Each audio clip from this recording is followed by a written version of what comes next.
Hi everyone, welcome to Ombre Walk Story. Semoga kalian sehat selalu dan diberikan rezeki yang berkah ya. Kali ini Om akan membahas alur cerita film India yang agak berat temanya. Kita rehat dulu dari hikup-hikup canda dan tawa. Kali ini Om mungkin agak sedikit serius membawakan alur ceritanya. Tema film ini tentang perjuangan kaum wanita yang selalu dimarginalkan. Film ini berjudul Parchet, keluaran tahun 2015. Menceritakan sebuah desa di India yang dimana wanitanya sama sekali tidak dihargai dan hanya dianggap sebagai barang dan pemuas nafsu semata. Suatu saat ada 4 wanita yang berbeda latar belakang yang sudah muak dengan segala tekanan, stereotip dan kasta mencoba kabur dari kesengsaraan mereka. Tetapi mereka harus dihadapkan dengan masalah-masalah baru yang timbul dari konsekuensi mereka karena menantang tradisi. Nah, mau tahu gimana kelanjutannya? Bemper Ombre Walk Story.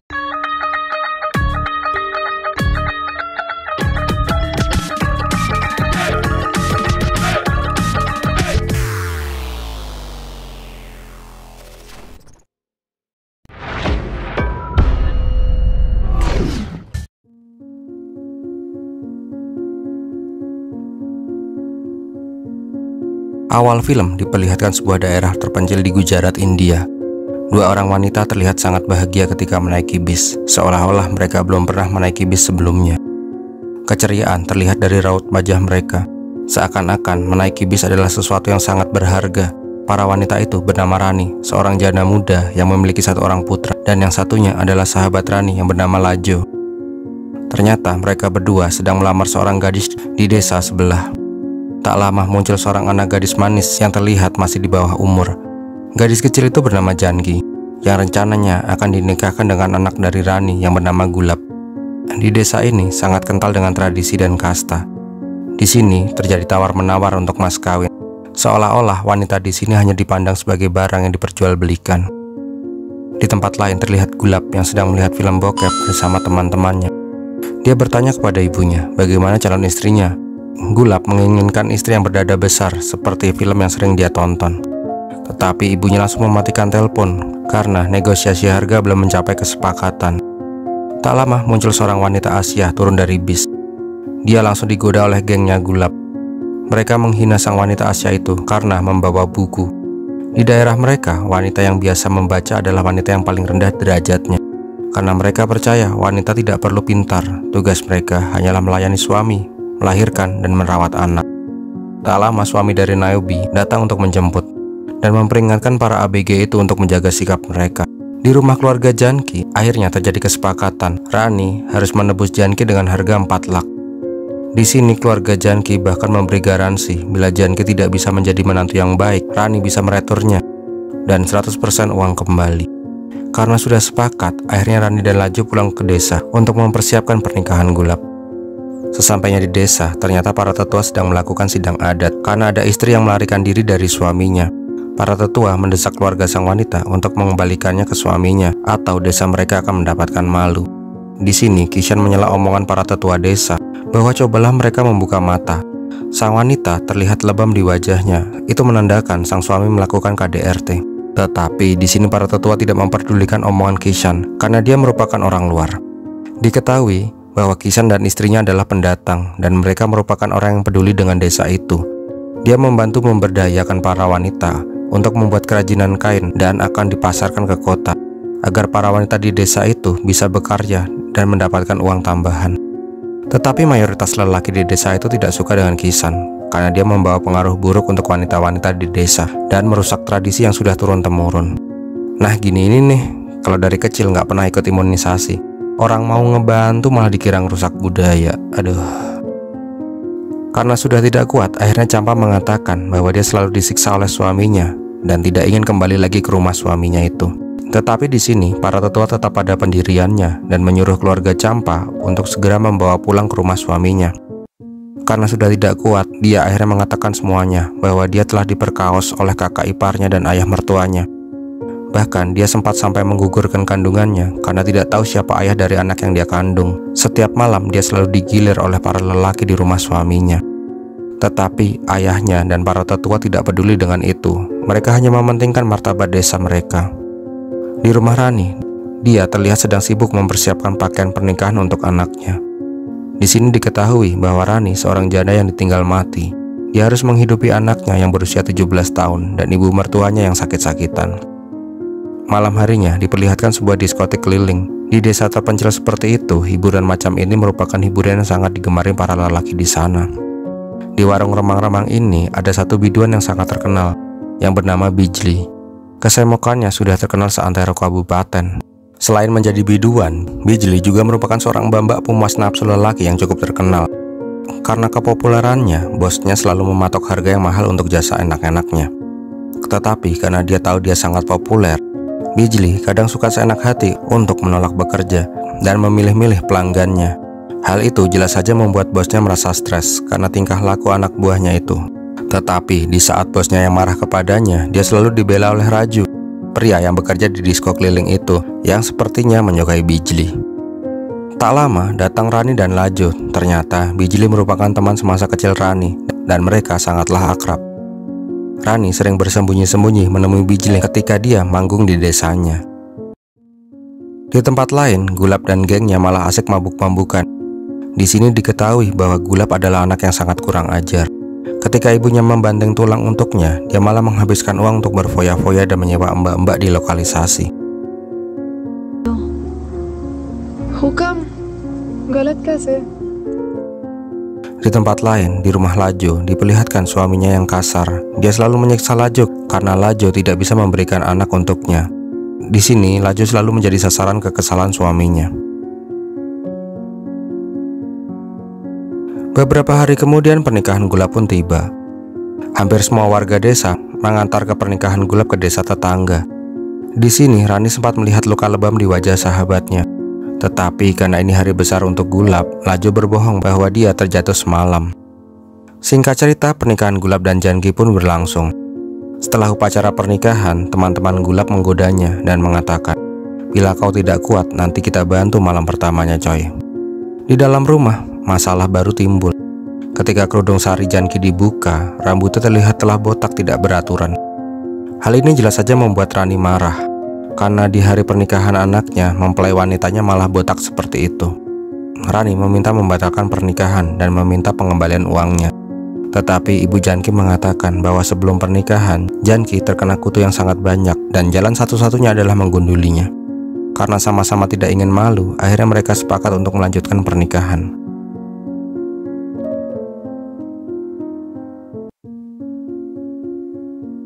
Sepulang dari upacara pernikahan, terlihat Rania selalu menutupi rambut Janki agar orang lain tidak melihat dia menikahkan anaknya dengan wanita yang tidak memiliki rambut. Tetapi sialnya, Janki yang memang masih bocah secara refleks mengambil boneka yang hampir jatuh. Hal itu akhirnya membuat kerudungnya terbuka, sehingga dia menjadi bahan cemoohan para warga.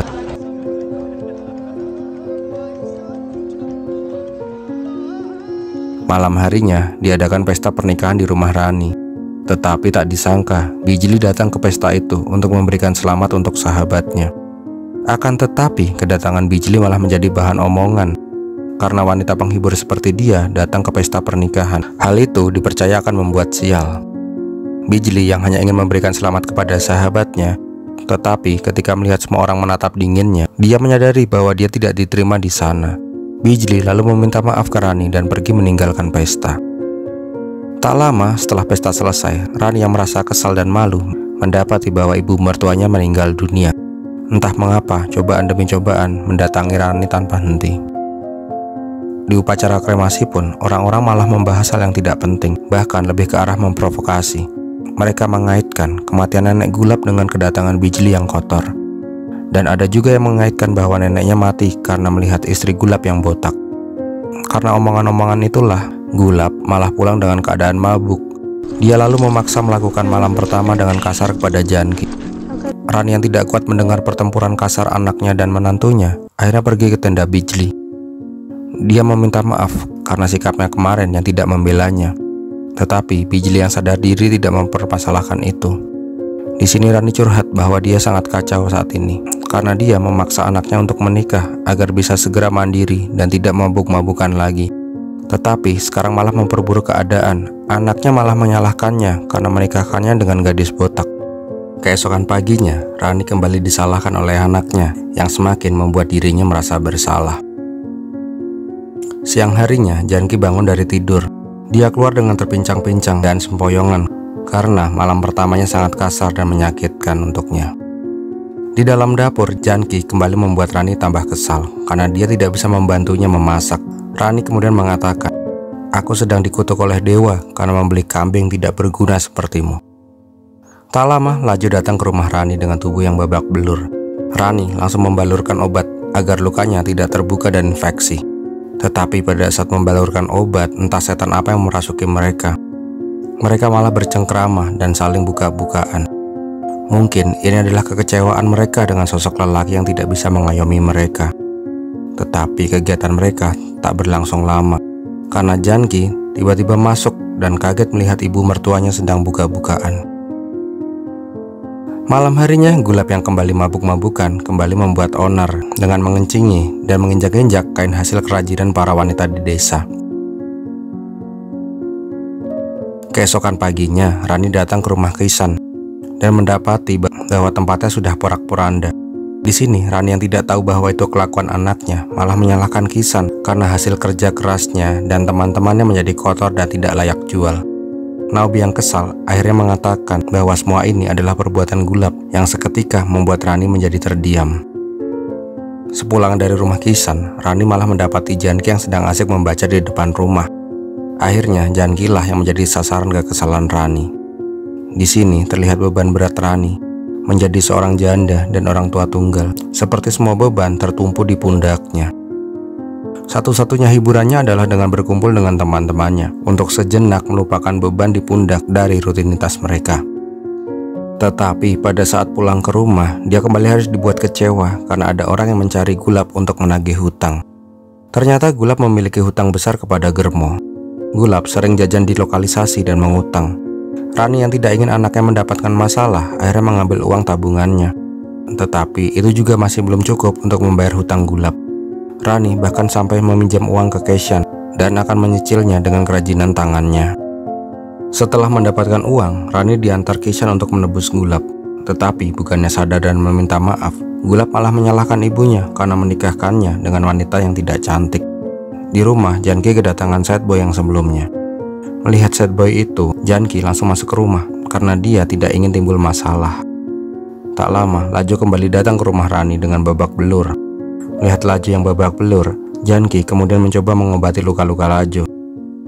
Di sini mereka sama-sama menangis karena tidak berdaya dengan keadaan, selalu tercampakkan oleh sosok suami yang seharusnya mengayomi mereka. Beberapa hari kemudian, Bijli meminjam motor Raju. Dia dan Lajo berniat mengajak Rani untuk sejenak melupakan beban kehidupan mereka. Janki yang melihat ibu mertuanya ingin bersenang-senang, dengan polosnya ikutan keluar, dan akhirnya mereka berjalan-jalan di sebuah reruntuhan kuno.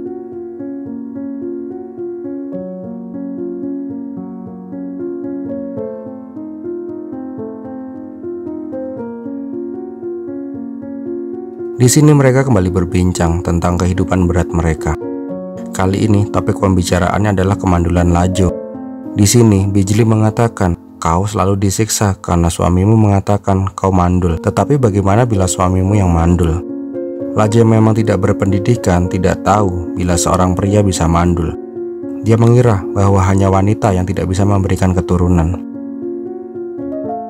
Hal kecil yang menurut kita tidak berarti bisa menjadi hal yang sangat menyenangkan untuk sebagian orang di luar sana.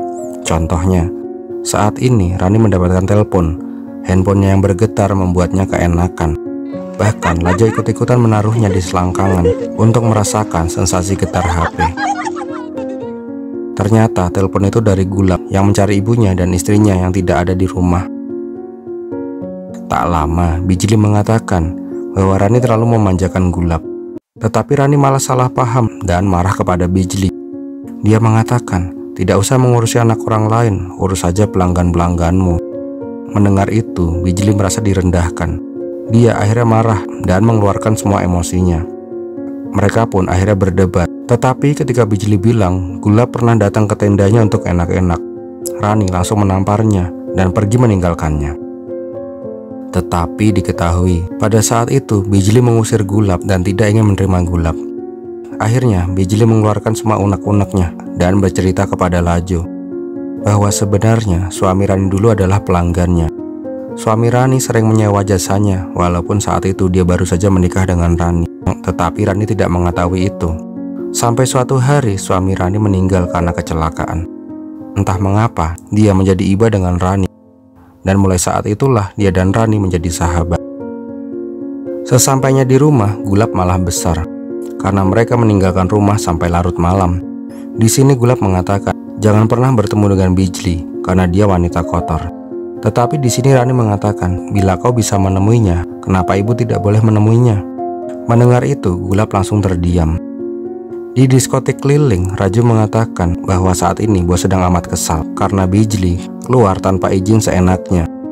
Raju juga mengatakan saat ini bos telah menemukan biduan baru. Tetapi Bijli yang pede dengan pesonanya tidak menghiraukan perkataan Raju. Sedangkan di rumah Laju terdengar tamparan dan teriakan dari Laju. Keesokan harinya, Laju yang sudah tidak kuat dengan segala siksaan oleh suaminya bercerita kepada Rani bahwa dia akan mengikuti saran dari Bijli untuk membuktikan apakah dia mandul atau tidak. Malam harinya mereka bertiga mengikuti Bijli ke sebuah antah berantah. Di dalam gua, Bijli mengajak Laju untuk menemui kenalannya. Ternyata di sini Bijli menyarankan Laju untuk bercocok tanam dengan kenalannya agar tahu apakah dia mandul atau tidak. Akhirnya karena sudah tidak kuat selalu disalahkan karena tidak bisa mempunyai anak, akhirnya Laju pasrah digarap oleh om-om di dalam gua. Di sini Laju malah menangis, bukan karena dia takut bercocok tanam dengan orang yang baru dia kenal, tetapi karena perlakuan om-om itu yang sangat lembut kepadanya. Hal yang tidak pernah dia dapatkan dari suaminya. Singkat cerita, mereka akhirnya bercocok tanam yang nggak bisa om tampilkan karena bisa bahaya buat adik-adik yang lihat. Setelah melakukan prosesi bercocok tanam, akhirnya mereka bertiga pergi ke sebuah danau untuk melepaskan sejenak beban mereka dengan mandi bersama. Pagi harinya sepulang dari mengantar Laju, Raju mengatakan bahwa bos besar marah-marah karena Bijli kembali hilang entah kemana dan membuat pelanggannya kecewa. Nah di sini ternyata anak baru yang dibawa bos mulai menggantikan popularitas Bijli sebagai biduan utama. Tak bisa dipungkiri bahwa Bijli memang sudah termakan usia. Di lain tempat terlihat lagi mas-mas sad boy datang untuk menemui Janki. Dia membawa buku-buku untuk dibaca oleh Janki. Tak terasa beberapa bulan berlalu. Terlihat di sini Laju yang muntah-muntah. Dia merasa senang karena dia mengira akan segera memiliki anak dan tidak akan disiksa lagi oleh suaminya.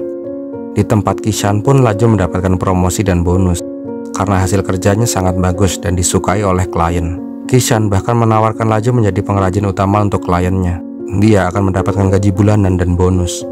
Siang harinya pada saat bekerja di ladang, Rani dipanggil oleh kakek-kakek Perlente. Ternyata diketahui bahwa Rani menggadaikan rumahnya untuk pernikahan Gulab tempo hari. Dan karena kejadian tempo hari, Rani belum bisa membayar angsuran selama 3 bulan.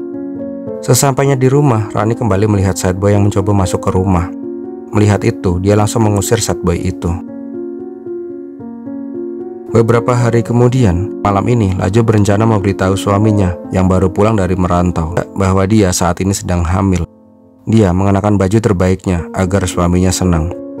Pada saat suaminya makan, dia mengatakan bahwa saat ini dia mendapatkan bonus dan pekerjaan tetap sebagai pengrajin kain. Tetapi belum sempat dia bercerita bahwa dia sedang hamil, suaminya malah marah-marah dan membanting piring. Dia tidak terima ketika istrinya mendapatkan uang dan pekerjaan yang lebih layak darinya. Di sisi lain diperlihatkan Bijli yang saat ini sudah jarang sekali mendapatkan pelanggan karena popularitasnya sudah menurun secara drastis karena kedatangan anak baru. Tak lama Raju datang dengan segebok uang. Raju mengatakan bahwa akan ada pelanggan yang menginginkan Bijli.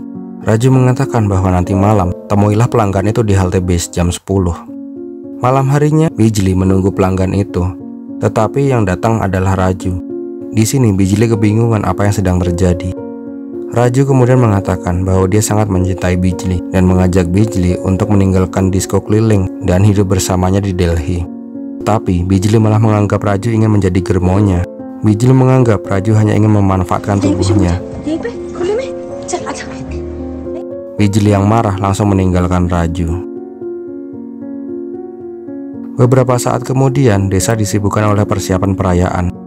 Di rumah, Rani malah mendapati bahwa berangkasnya telah terbuka. Pada saat mengecek, ternyata benar semua uangnya telah raib Dengan kesal, dia langsung menuduh Janki lah yang mencuri uangnya. Sedangkan Janki yang tidak tahu apa-apa hanya bisa diam dan pasrah ketika dipukuli oleh ibu mertuanya. Malam harinya Gulab yang baru pulang ditanya oleh Janki, "Apakah kau mengambil uang ibu?" Gulab yang mendengar itu langsung memukuli Janki. Rani yang melihat itu teringat oleh kekerasan suaminya yang dilakukan dulu. Akhirnya dia menghentikan perbuatan anaknya itu dan mengusir Gulab dari rumah. Dengan kesal, Gulab mengatakan tidak akan pernah kembali ke rumah itu. Di sini Janki akhirnya menjelaskan semuanya, siapakah sad boy yang selalu mengunjunginya. Sad boy itu sebenarnya adalah kekasihnya, tetapi karena keluarganya tidak mampu membelinya, akhirnya dia pasrah ketika harus melihat Janki menikah dengan Gulab. Pada saat itu, Janki mencoba membotaki rambutnya agar pernikahannya dibatalkan. Tetapi, ayah dan ibunya malah memalsukan dan mengatakan bahwa rambutnya dia banyak kutunya. Sad boy itu juga mengatakan ingin mengajak Janki kabur dan kawin lari ketika melihat kehidupan Janki yang saat ini sangat menderita. Sedangkan di tempat lain, di tempat hiburan, Bijli yang sudah lama tidak mendapatkan pelanggan akhirnya banting harga agar dia bisa mendapatkan uang untuk bertahan hidup. Tetapi di sini dia harus menerima pelanggan yang kasar. Bahkan dia harus melayani 3 orang sekaligus. Keesokan paginya, Bijli terlihat tergeletak tak berdaya. Tak lama diperlihatkan Rani menemui kakek tua sebelumnya. Dia akhirnya memutuskan untuk menjual rumahnya. Dia bahkan memberikan uang kepada sad boy dan mengizinkan Janki pergi dengannya. Di sini Rani mengatakan bahwa Janki adalah anaknya dan dia ingin melihat Janki bahagia bersama sad boy. Akhirnya Janki dan sad boy pergi meninggalkan desa untuk hidup bersama dengan bahagia. Di tempat lain, Gulab malah merencanakan sesuatu kepada Kishan. Dia meluapkan amarahnya kepada Kishan yang tidak tahu apa-apa. Gulab dan gengnya malah menghajar Kishan hingga kritis. Karena kejadian itu, Kishan dan istrinya berniat meninggalkan desa dan tidak akan kembali lagi ke desa itu. Sehingga mulai saat itu, para pengrajin wanita kehilangan sumber pendapatan mereka. Kembali lagi ke Lajo. Di sini dia memberanikan diri untuk mengatakan kepada suaminya bahwa saat ini dia sedang hamil. Tetapi dia langsung ditampar dan berkata bahwa Lajo adalah seorang pelacur. Ternyata sang suami sudah lama tahu bahwa dialah yang mandul. Dia selalu menyalahkan Lajo karena dia tidak ingin dikira sebagai lelaki yang tidak berguna. Lajo memohon kepadanya, tetapi suaminya malah terus menghajar Lajo. Tak lama, Rani datang untuk menyelamatkan Lajo. Tanpa sengaja, suaminya malah terjatuh di atas kobaran api, sehingga dia akhirnya mati terbakar. Rani dan Lajo yang bingung akhirnya pergi ke tenda Bijli. Mengetahui bahwa mereka sudah tidak memiliki masa depan di desa itu, akhirnya mereka bertiga memutuskan untuk pergi meninggalkan desa. Mereka memutuskan untuk hidup mandiri, keluar dari kekangan tradisi, dan hidup tanpa sosok lelaki yang membuat mereka menderita selama ini. Akhirnya mereka memutuskan sesuatu yang tidak semua wanita berani melakukannya. Dan filmnya pun berakhir. Gimana sob film kali ini? Om sadar sih film kali ini cukup berat temanya. Nggak semua orang bisa menikmati film model kayak gini. Jujur film ini berat banget. Om sampai nonton 2 kali untuk tahu detail dari cerita ini. Setelah lihat film ini, semoga kita bisa lebih respect terhadap wanita. Karena wanita makhluk yang ingin dicintai. Perlakukan mereka selayaknya ratu. Niscaya mereka akan memperlakukanmu sebagai raja. So bagi kalian yang suka dengan video ini, silahkan untuk like, komen, dan share. Jangan lupa juga untuk yang belum subscribe, untuk subscribe dan klik lonceng notifikasi agar kalian gak ketinggalan video-video terbaru dari channel Om Brewok Story. Terima kasih sudah menonton. Om Brewok pamit. Bir milatihin.